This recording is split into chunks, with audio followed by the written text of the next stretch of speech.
Welcome to the Living Consciously TV show. We're coming to you live from our Denver, Colorado studios. I'm your host and moderator, Coach Steve Toth, and our team today is Heaven on Earth. Let me introduce you to our guest cast and also our self-growth cast. Our guest cast today is Rebecca Skeel. She is a licensed counselor, and she's joining us from the beautiful state of New Mexico. Welcome to the show. Thank you. It's wonderful to be here. It's great to have you. And we also have Helen Kerrison. She's also part of our self-growth cast, and she's coming to us from Brussels, Belgium. Welcome to the show, Helen. Thanks, Steve. It's great to be with you. Fantastic. And we also have Ninon de Rosa. She's also part of our self-growth cast, and she's coming to us from Las Vegas. Welcome to the show. Thank you. Great to be with you. And last but not least, Jamie Lerner. She's also part of our self-growth cast, and she's coming to us from Chicago, Illinois. Welcome to the show, Jamie. Thank you. All right, fantastic. So this is how the show is going to go for the first half hour. What we're going to do is we will have a dialogue about what the issues and the problems are when we are not able to create heaven on earth. And then in the second half of the show, we'll be having a dialogue about some of the tools and some of the modalities that any of our cast members and absolutely, of course, our guest cast have used in the past with your clients or their clients to help people create heaven on earth. And my first question to our guest, Rebecca, is, what is your version of heaven on earth? Great question. I love that question. When I talk about heaven on earth, I am talking about an inner experience. Really a place that I believe that all of us have inside of ourselves, of connecting to the divine essence of who we are. So heaven on earth is an experience, not a destination. So that's my orientation, Steve. Okay, great. So I have this curiosity that I feel that a lot of people are searching for answers, and most people are searching, and I don't know what your experience is, but please share it with us, that most people are searching for the answers to their major questions, which to me are, of course, these questions are not limited to these questions, but just some examples. Who I am, why am I here, what am I supposed to do on this planet, what is my passion, how can I be of service? So a lot of people are asking these questions and looking for the answers outside of themselves. And what I mean by that is they're looking for the answers in books, in videos, in seminars. Some people even go to psychics. And, and what I'm hearing back from a lot of these people is that it's still not working. Mm-hmm. So. Yeah. So let's talk about that for a Matches few my minutes. experience. Yeah. We all agree. So what's going on? Why are people doing all this searching and they're not getting anywhere? They're getting frustrated. People are getting stuck in their lives. Is this part of the journey? Do you want me to be the first one to respond to that? Whoever, I'd be happy to. Whoever would like to. Okay.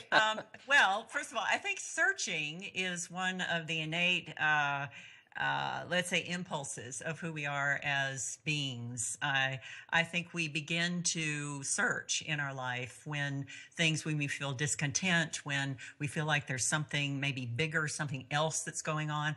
I know for me, that's what sent me on my journey many, many years ago. It was like, wait a minute. I've got this and I've got that and I've finished that and I've completed that. Well, isn't there more going through this experience? So I know it was what sent me on a journey. And I also understand the frustration. I understand the, I don't want to read another book. I don't want to take another workshop. So I understand that as well, because I was also in that place. And yet I also feel like that's not all for naught. Because in my experience, sooner or later we knock and the door is open. I mean, I really do believe that the universe is a benevolent place. So as if we are sincere in our searching, that we will begin to stumble upon what it is that we're actually looking for. And of course, to me, the doorway then swings inside, not out into the world. I would like to talk about the sincerity of our search, because I think that that is really all about listening to our inner guidance and finding our way to those other resources that are outside of ourselves. But to me, that is what the sincerity of the search is, or at least where it begins, is from really tuning into ourselves and being guided from within to the outside. Well, what I'm hearing a lot is that when you say to people that the answer is within you, like it's an inside job, people come back with the question, well, okay, so intellectually I understand that it's within me, but how do I get there? How do I get, what do you mean by within me?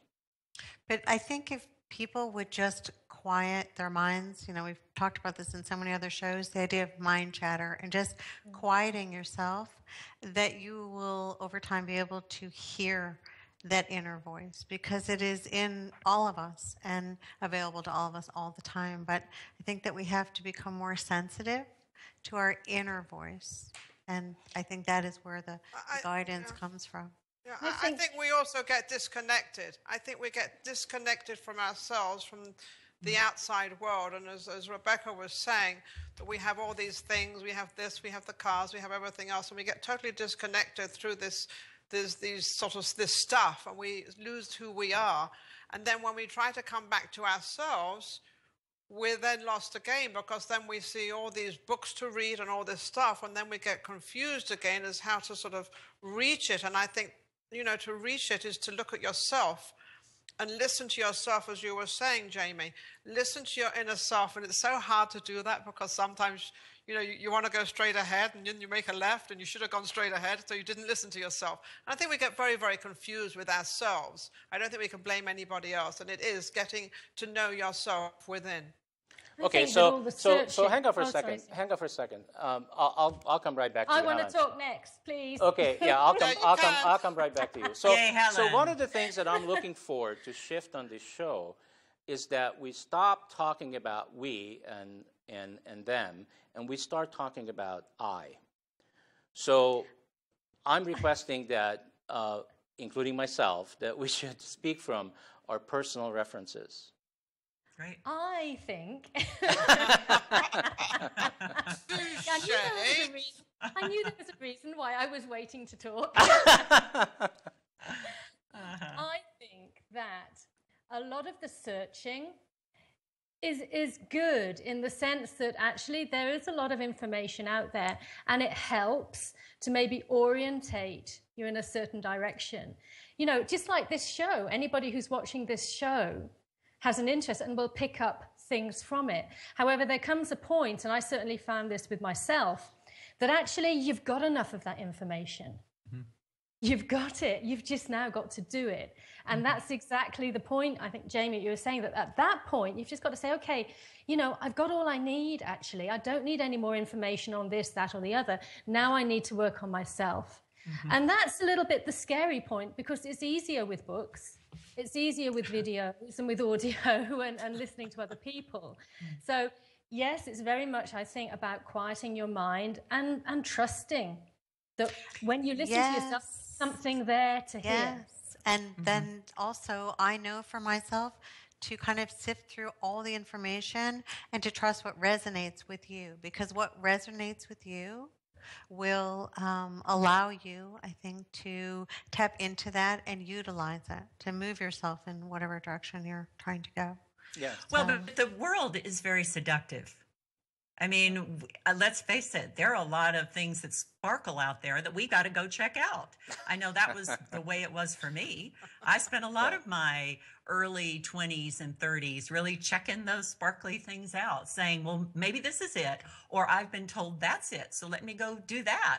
Or, well, this, the world says this will fulfill me. And I think we have to exhaust those. So the searching, like Jamie said, and Helen and all of you, it's like we need to do that. We need to go out there and say, oh, this isn't it, before we begin to, go and listen, like Jamie, you were talking about, inside to that voice. We got to check it out. I had to.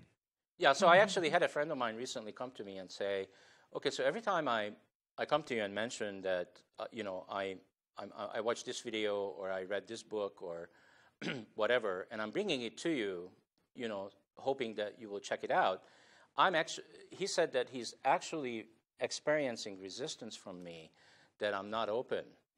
And it's kind of interesting because this is exactly what we've been talking about for the last few minutes, is that it's not that I'm not open, it's just I've done this for the last 30 years. I've read all the books, and I've done all the seminars, and I've done all this stuff, and the conclusion I came to is it's all pretty much the same thing. When we're looking for the core things, the core values, and the core essence of who we are, and when we're looking at consciousness, and we're looking at spiritual awakening, and any kind of transformation, it's been talking about, for hundreds of years, and it's been recorded in many different ways. And I'm not really seeing that much new ways. Of course, you could say, well, if I'm not checking it out, then how do I know? I think that the vibrational frequency of what is being offered today is different a little bit. And I think that we, as we're evolving, that we are becoming a little more sensitive to those other frequencies. And I also think that it's good that there's so much of that out there, because based on, how we're vibrating, we will be attracted to whoever it is that is, speaking about maybe what we're needing or wanting. So yes, it's been around for a long time, and yes, there's some new stuff coming out in the sense of how it's being presented on a higher vibrational plane. But I think at the end of the day, it is all the same kind of information. Nothing new. I think that us, we're all a little bit older, and so we're kind of a little set in our ways, and we get a little bit stubborn. We really don't want to change, but we do want to change, because the younger generation, you see very few young people wanting to change, because they haven't sort of got into that, all those years yet. Nina, are you trying to say that you are stubborn? Me stubborn? Uh-huh. Absolutely. I am stubborn. Just wanted to be clear. I don't mind admitting it, but I also know that I'm stubborn, so that helps me. That helps me a whole lot. I know when I'm not going to do something, I go, ooh, ups, and I refuse to do it. And then I sit back and I think, maybe I should call them back or whatever, address it. And I do that. I really do criticize myself a tremendous amount every day. Yes, I do. I think it's resistance as well. I mean, I can think of times that I resist things, and I'm telling myself at the time, I'm not resisting this. It's just no good. I know this is not going to work. It's not that I'm resisting it or anything. But, I think it's about, like we've been saying, exhausting the possibilities, looking at what you need to look at. But there will come a time when you're going to go inside at some stage or another, because you know that everything you're getting from the outside is not giving you anything extra. And it's at that point that you've got to let go. I think it's about letting go and releasing the fact that you need a prop, that you need somebody beside you, a book or whatever, and just trusting it, just going with it, see what happens. Well, I think the disillusionment of life begins to really cause us, that was what was going on with me, to give up hope, to think, gosh, have I missed the boat? Has it sailed off without me? That disillusionment, that angst, that pain. And, we started off talking about searching, and yet at one point that searching turns into deep longing. And that longing is it creates such an ache in the heart, at least that's how I experienced it, that I couldn't ignore it any longer. And I think that also I find, at least I found with myself and with the people I work with, it's like they can't ignore it any longer. And they're like going, help, how can I get this pain inside of me to stop? And yes, pain from the world, from the 2x4s that happened to us, but also pain from that longing. Yeah. Do you feel that people will make these statements when they're noticing that they're repeating the same patterns over and over again every day? Do you think that's where it starts? Yeah, I think people are apt not to want to. They say, I want to change and I want to do that. And yet when it comes to the point, they're sort of a little bit reluctant to do it because I'm safe where I am. I'm happy where I am. And I don't want to go there.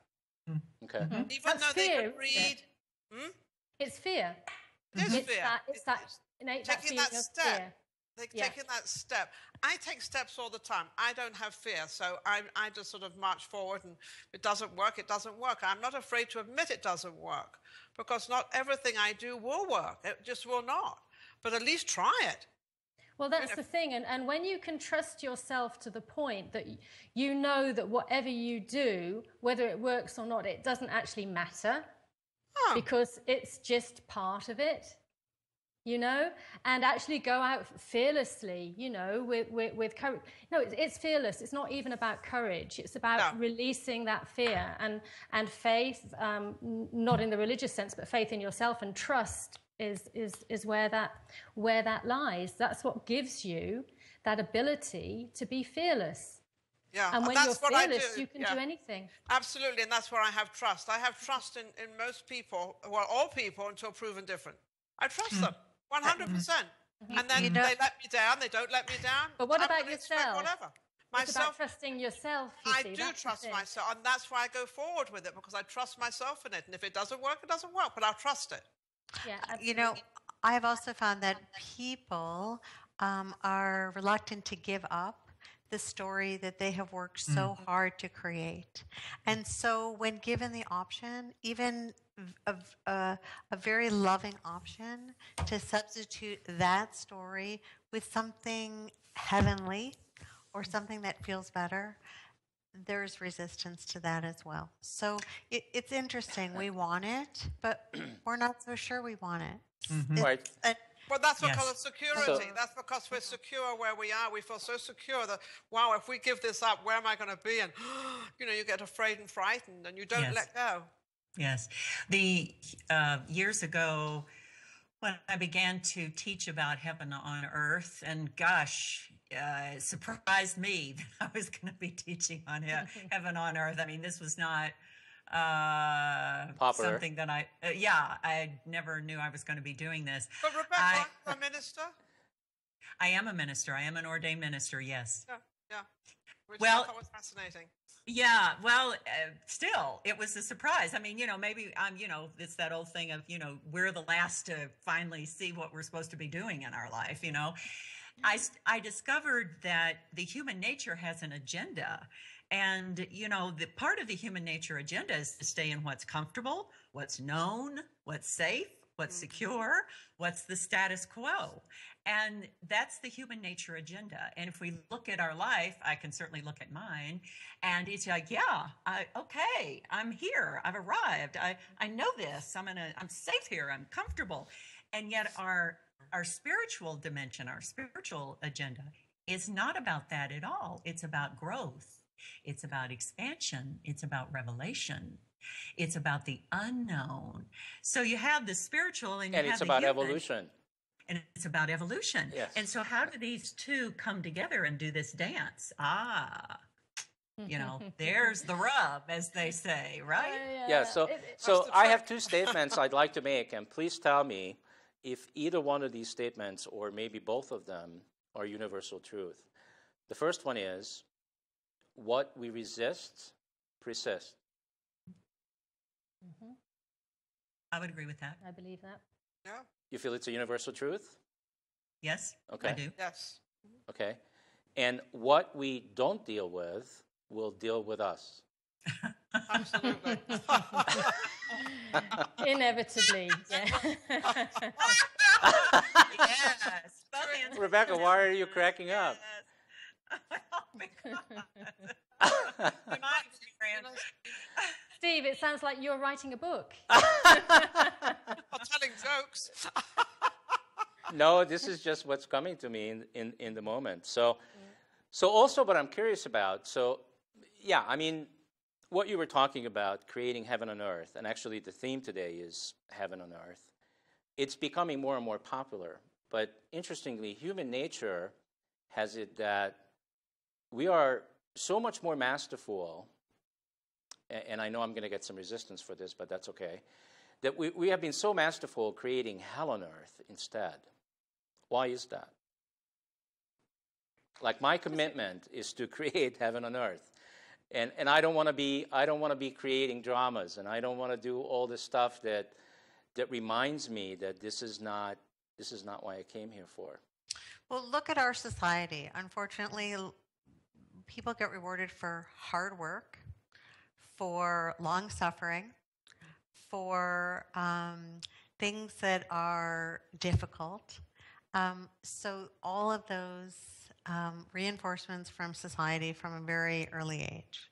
And then we get this option of having everything to be easy when work is play. You know, there's all these lovely ways to rethink our life, and you know, when I can feel good every moment and reach for a better thought, and I think that that's not something that society really rewards us for or gives us permission to indulge in.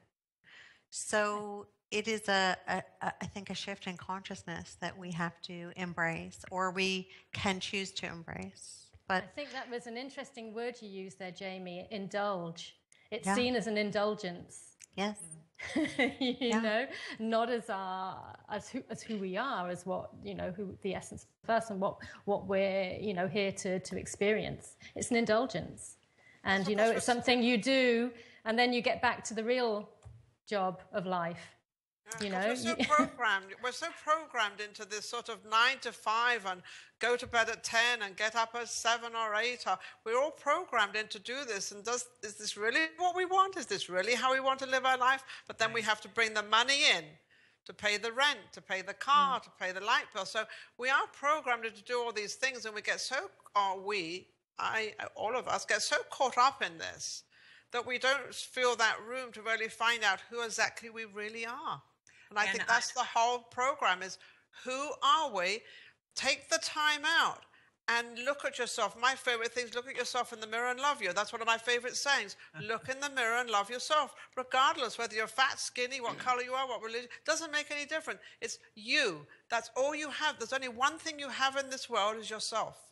That's all you have. Go ahead. Well, let me just say something here, because what's coming up for me is, so I consider myself, I know who I am, and I consider myself pretty conscious. I mean, there's still a lot more to do. However, what becomes more challenging for me now than ever before is, how do I integrate who I am and my beingness of what am I really about, my passion? How do I integrate that in a world that doesn't really operate at the same frequency I operate at. Right. You do it your way, I think. Well, that's the whole point, Steve. You've got to forget everybody else. No, I can't forget about everybody else, because Well, I'm interacting. I'm interacting with people. I mean, it's easy to interact with the four of you right now, because all of you are conscious people. But guess what? As soon as I walk out of the studio, that whole thing, that whole environment changes. And you change. It doesn't change. You change. Because the way that's out there. the way that I teach it, and let me just let's talk about that. Yeah. The way that I teach it is, we must create new reference points for ourselves. We are so oriented to the world, and all of us, Jamie, Nina, and Helen, you've just talked so beautifully about that. And Steve, you're bringing up, We're so oriented to out here. We're always in relationship to our world. Are we being loved? Do we belong? Am I being seen? Am I acknowledged? Am I okay? It's a continual relationship out here in the world. That's the reference points that we create from a small little one all the way up. And yet what we need to do, what the teaching is, the practice, and it is a practice, and we all know that. It's not we just wake up one day and go, oh, okay, I'm just going to be inward from now on. No, it's a practice. We begin to practice creating the reference points in here. And when I say in here, I mean we begin to energetically, I'm sorry, I can't remember who was talking about. I think, Jamie, you were talking about the energy that's coming in right now. Energetically, we begin to bring in that new energy, so it creates new reference points. We have new reference points in our heart energy field. We have new reference points in, I'm going to call it the basic self, but a lot of people refer to it as the gut. We have new reference points in the greater reality of who we are. So that when we go out here, we go, oh, wait a minute. I need to check that out in here and be in the validation and the acknowledgement of who I am. And then I can show up out here in a very different way. And it's interesting when we do show up, when I do show up, and am comfortable with how I show up, everyone else is okay with it. Yeah. It is our own discomfort that gives other people the discomfort. So I think that we lead by example, if and when we can. And it feels really good. That's our connection to ourselves and our ability to connect with others. No ego involved. And that's heaven on earth right there. Okay, so actually that's what's coming up for me. You just said it. So I asked this question of Rebecca at the beginning of the show. So I think it's time for all of us to maybe share what is heaven on earth for each one of us. I'd love to hear. I'll go first. I just did. So. My goodness, I think it's...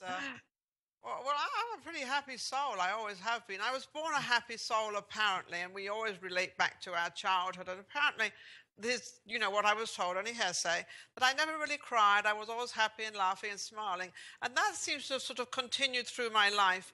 But I also think that to be happy in heaven and soul is to actually admit to yourself all the paths you have to cross and all the things that you sort of kind of do. Some you like and some you don't. You can be happy and you can see the consequences, or you can be sad and you can see the consequences. And I've done both as a test, just to see how people are with my reaction. And I found out my reaction was better to make me feel good was to be happy. And so that to me is heaven on earth. So now I'd like to make other people happy by just starting a conversation or smiling at them or just saying hello. And that makes me feel really good, because that's really being selfish, because that makes me feel good because now I've made them feel good. So that's kind of how I am on this earth. I'm kind of, Helen, you're laughing. Okay, so Nina, what happens when you don't make somebody happy? Like, I spent some time with you not long ago, and there were a few things going on between us where you were not making me happy. Oh, I know that, definitely. Then what? It was so funny. You said earlier, Steve, that you thought you were quite open. You are the most hardest person to get through to. I sat in the car with you for nearly 3 or 4 hours, and you were silent a lot most of the time. And I kept edging in conversations and doing things. And I found it very difficult to actually get you involved in a conversation about you and your life and who you are and what you are. And I tell you something, I came up to brick walls. So that did not make me happy, answering your question. When I can't get through to somebody that I'm really trying to get through, actually this happened the other night to me, and they don't understand or they don't open up, that makes me unhappy. And I'm thinking, how can I get through to them? How can I help them? Because I really have a big motivation in life to help other people. I've always done that, and I absolutely love that. It makes me happy. But if I don't make somebody else happy, I'll keep digging. Okay, well, I appreciate the feedback. I'll see what I can do about that. I will look within myself, because that's probably where the answer is. For 4 hours again, though. Remind me never to travel in the car with Steve. You have I actually love silence. I mean, I think See? Me I too. think we can be in a mode of just talking, and not really saying anything. So I see a lot of value and feel a lot of value in being silent. I mean, I can be with somebody energetically, and I don't have to say a thing. But that's just my thing. I agree with that, Steve. But when you're not with somebody, because you're in Denver, I'm here, and we don't talk a lot. But so when you have the beautiful opportunity of sharing a moment of absolutely 4 hours together, of being able to find out, you know, who you are, where you're going, what you want to do, to me was a very appropriate, beautiful moment, but it didn't work. Oh, well, I feel. This is two stubborn people I talking, feel by that the way. I feel for me it worked because you kept asking the questions, and I revealed to you what was I up to eventually. Well, very short abbreviations. Yeah, so maybe it was just not to your satisfaction, but so this is interesting. Okay, so this is what I call being authentic and being real. Rebecca wants to pop in here. Yeah. Go ahead, Rebecca. I just took it personally. I just wanted to thank you both, Nina and Steve, for bringing this forward. I just decided that I would just check in with me and say, what do I do inside of me when I'm with someone and it's not working? The energy isn't, for whatever reason, I'm perceiving the energy not working. I'm perceiving that we're not connecting. And your earlier question, Steve, when you said, you know, creating hell on earth, as opposed to creating heaven on earth. You know, not being connected is really hell for me. Yeah, me too. And I get very scared inside, and I immediately think there's something wrong with me. Now, that response to me is hell. Because I really judge myself and separate myself. What I have learned to do, and it had been a practice, is that I immediately say, if I'm not connecting with this person, what I need to do is connect more with me. So I need to take in a nice deep breath. I need to relax. I need to say to myself, hey, it's okay. It is what it is. I need to move into acceptance about what's going on, connect inside with me, and then let it go. And when I can do that, it's not that I may not have a preference that I connect with this person, but at least I'm more connected inside of me with me. I think That's that's my absolutely heaven on perfect. earth. Yeah, but I'll tell you what I did with Steve when he didn't connect. I turned the radio on and I turned to him. I said, I hope you don't mind religious programs because that's what I like.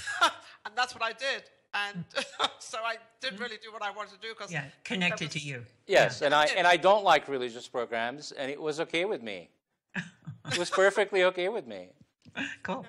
Yeah, well, it was cool, actually, because he was happy and then I was happy. So There you we're go. both happy. There you go. So that was a beautiful way to really describe, Rebecca, what the real solutions are when we're getting into these issues in relationship, because it's really the solution is really within us, because we have an automatic tendency to say, well, it's your fault, Steve, or to say it's your fault, Nina. The reason not what I'm getting, what I'm expecting, and it's really you beautifully said it. It's an inside job. It's an inside job to be willing to connect with ourselves, right? Because really, that's all we have control over. Yeah, at each moment, because each Yes. moment is different, and we move into different situations, and it's about being in that relationship with yourself, and adapting and being aware of that. I think that's the heaven on earth for me personally. That's the heaven on earth, because when I'm able to do that, then I release fear. I have no fear.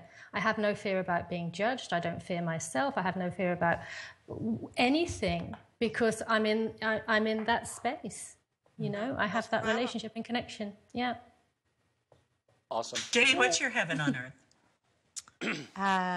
My heaven on earth is the connection I have with myself and then to all other people. But I have an interesting theory. I don't believe that there's hell. I believe that every person that's supposed to go to hell goes to heaven, and that is their hell. That's interesting. Oh, that's interesting. Wow. Oh, I like that. Well, Let me just say this, Jamie. If that was true, then we would have 90% of humanity watching this show.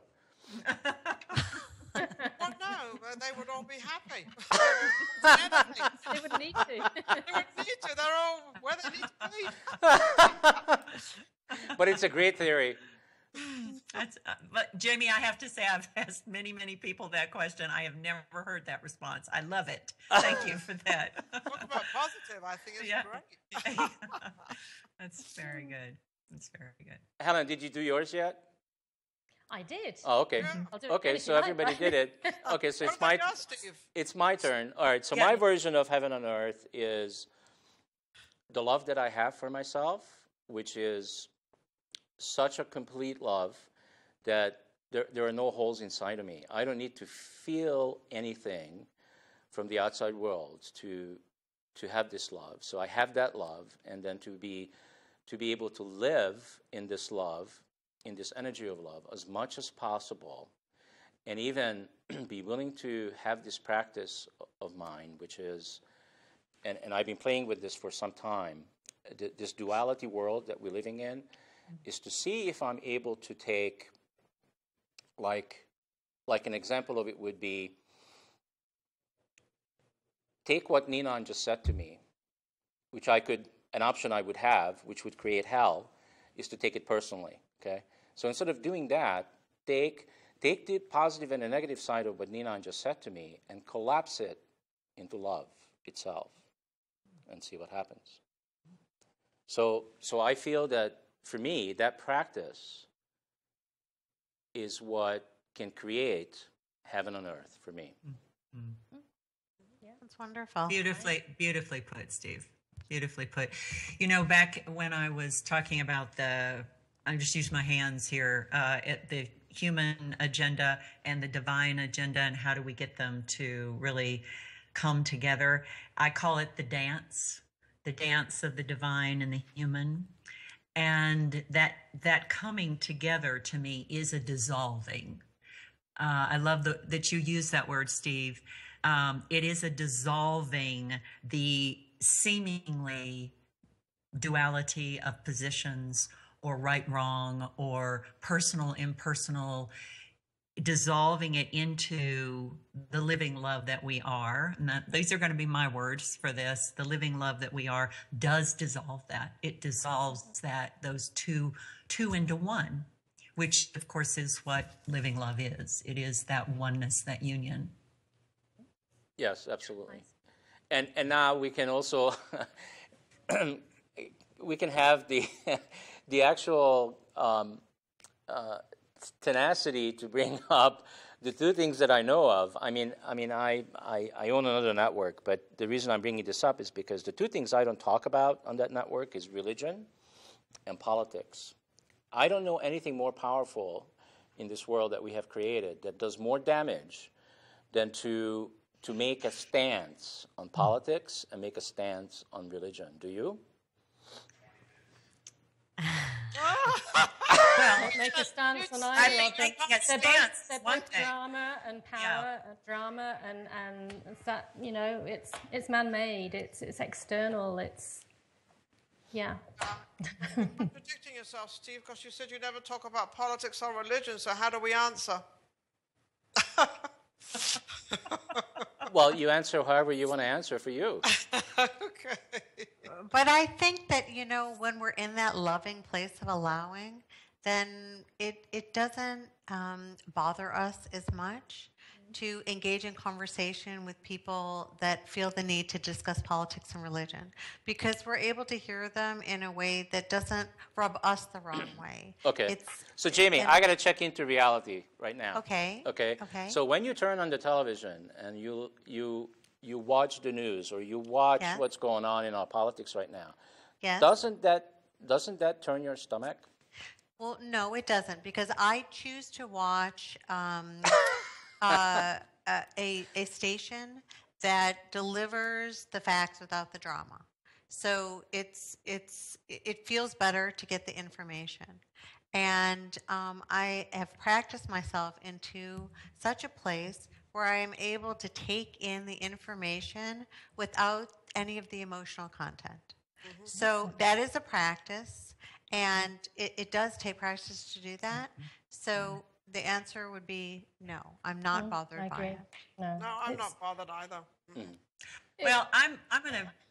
Helen, did I interrupt you? I'm sorry. No, not at all. You go That's ahead, Rebecca. quite all right.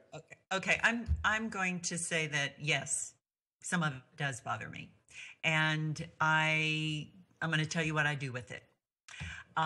When I am bothered by the extreme positionality that I see being taken, and the vitriol that I see both sides espousing from time to time, I just take it inside again to me.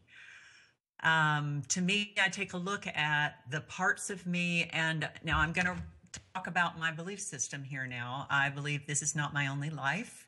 So I have lived many, many lifetimes. And in some of those lifetimes, I have had extreme positions where I felt like I had the right to take whatever I need, my position, and make you wrong.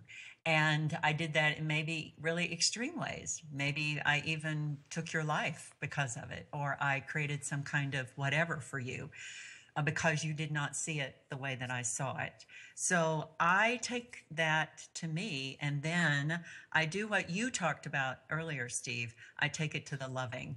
And I won't go into how I do that, but I take it to a place inside of me where I can dissolve and resolve that pain and that againstness inside of me. And when I can do that, then I can be more like Jamie. I can be in a place where I'm like, okay, I'm just going to accept everything that's going on here and not get involved in it.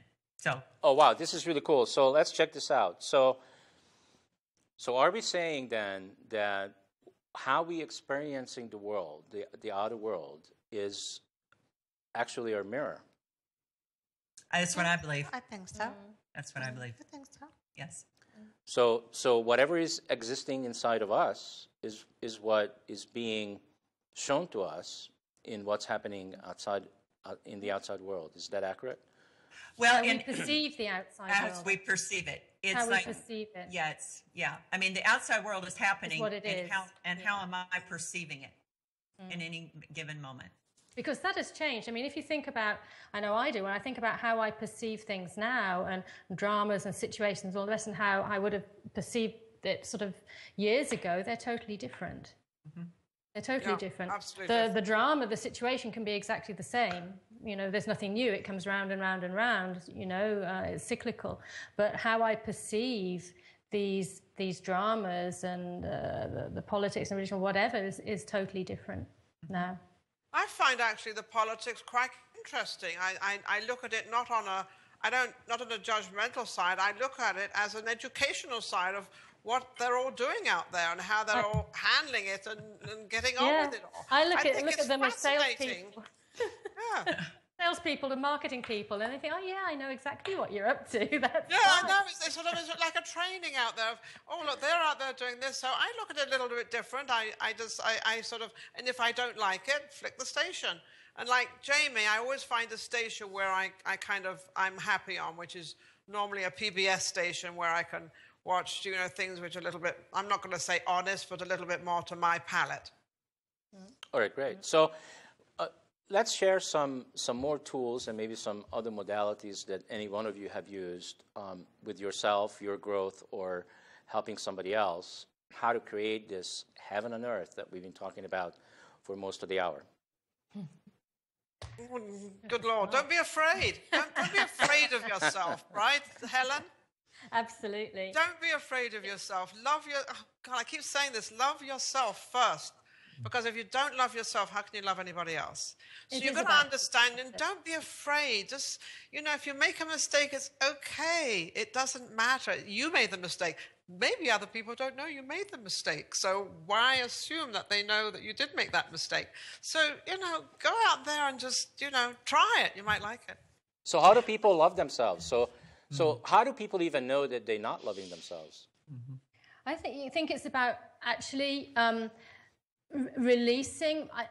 In a way, I don't think we need to learn much. I know I think we just have to let go of the stuff that we've sort of piled on. But you we know? have learned.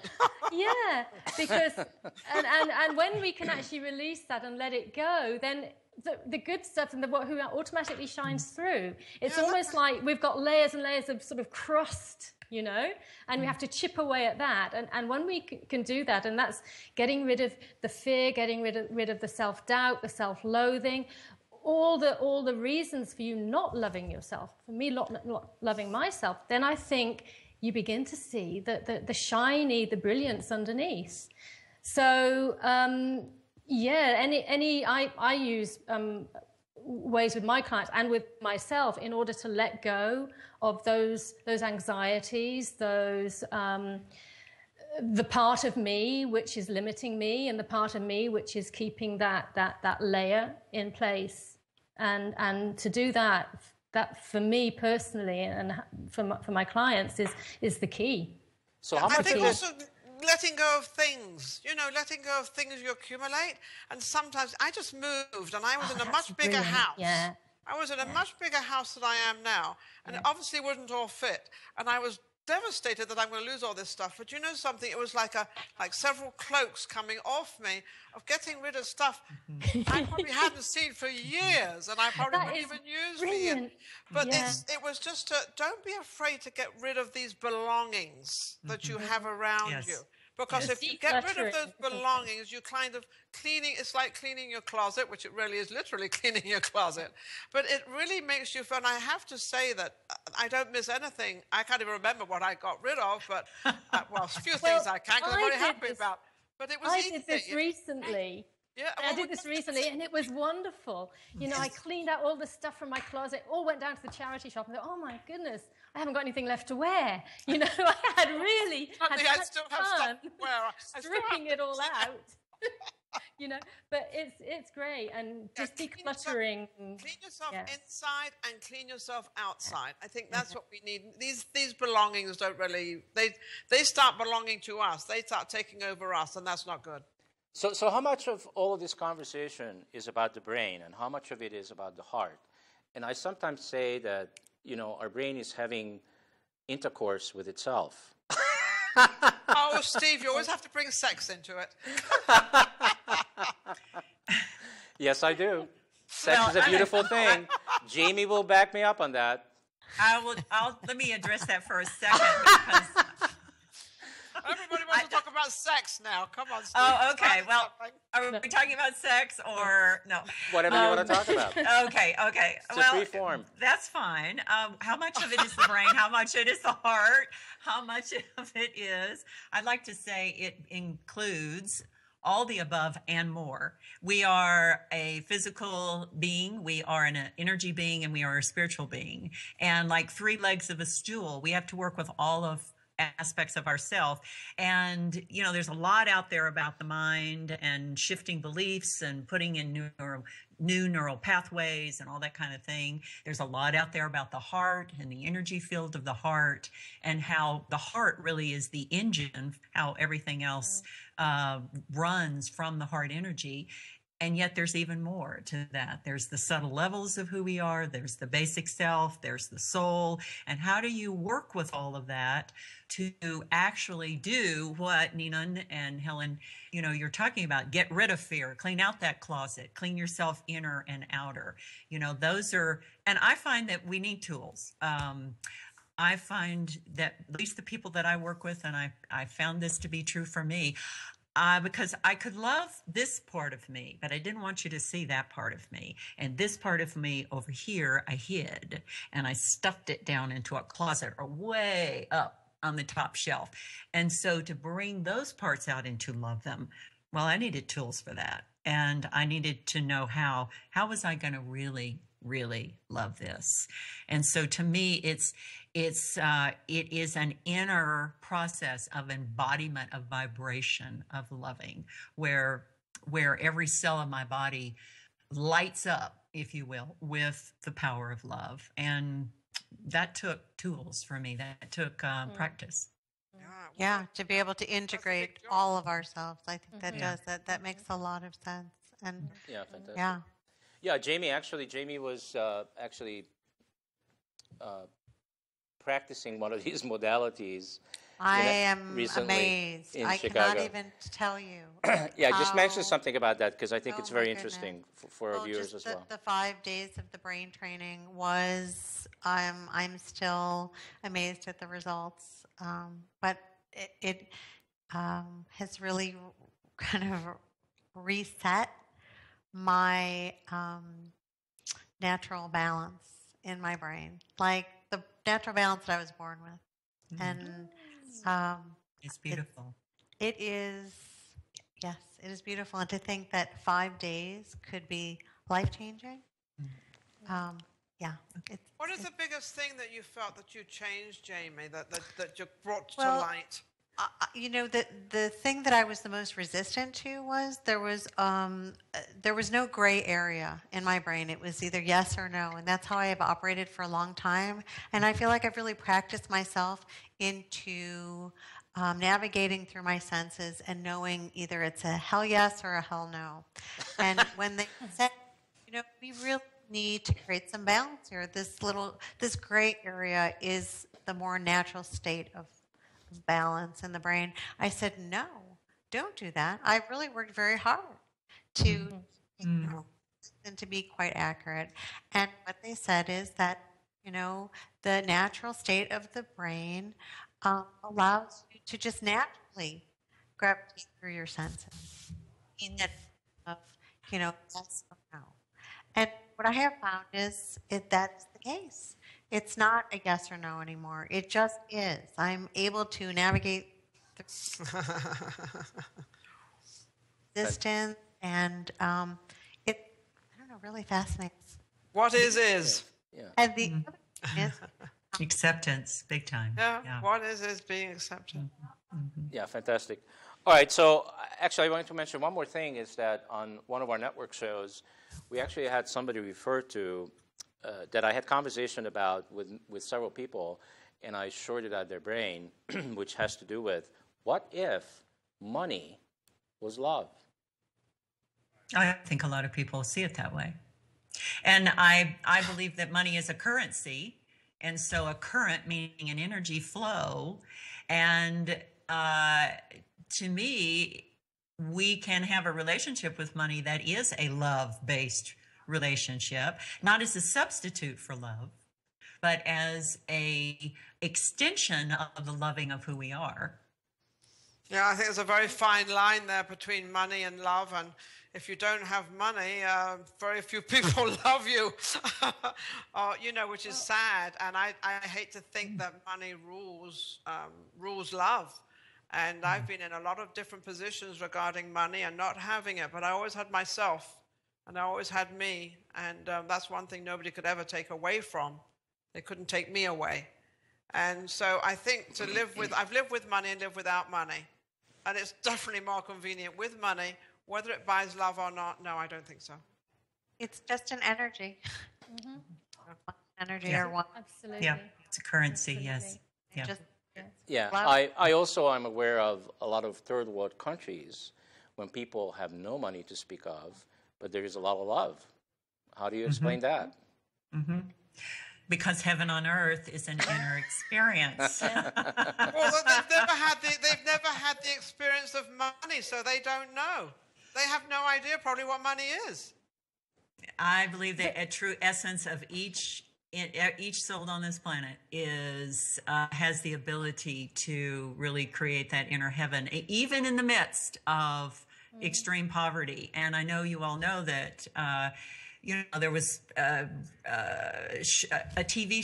movie created about Mother Teresa and the place where she worked and how joyful those people were and how loving they were. And yet they were like in the most horrific poverty that there was on the planet. And so I'm not suggesting that, that's okay. I'm not suggesting poverty is okay. So please hear me say that. But I do believe that that is the innate essence of each one of us. But they know no different. They've never experienced having money, Well- so they can't judge Yeah. it or they don't know. So depends on ladies, the I value cannot you get believe that we are coming to the end of the show. This happens every time, and I want to thank, of course, all of our viewers as well as Rebecca Skeel, our guest cast, and Thank the you, enti- Rebecca. the Thank en- you. the Thank entire you. cast. Thank you, This is- James, Nina, and amazing. Helen. Yeah, this has been a wonderful program, and also I'm going to mention if any of our viewers has been touched, moved, and inspired by anything that we have said or done on this show, please go to our free membership site, which is www.livingconsciously.co, and start interacting with any of our cast members. And also, I just want to make sure that I mentioned that the next Conscious Health Seminar that we are having is here in Denver, and it's coming up on November 2nd. And the theme of that health seminar is the 7 solutions to deal with the holiday blues, which definitely is coming up, and we're going to be dealing with that on one of our shows here as well, to be of service. And again, I love you all, and we'll be here again next week, same time, same place, in our Denver, Colorado studio. So if there's anything that, I actually did this faster than I normally do it, so if there's anything else, Helen, you want to say, because I know I cut you off, but I was Go told for in it, my Helen. ear that it was Go the end for of the it. show. Love. Go for it. Love too. It's midnight now with me. So. Okay. Rebecca, what would you like to give our audience out there? Some little tip or something that would really enhance the heaven on 30, earth. 30 seconds is all we got, so do it fast. Go ahead. That heaven is at hand. Thank It's you. right. That's lovely. It's right here. That's lovely. Thank you. Thank you, and let's all create heaven on earth. Let's make it our number one priority. How's that? Fantastic. Thank you all.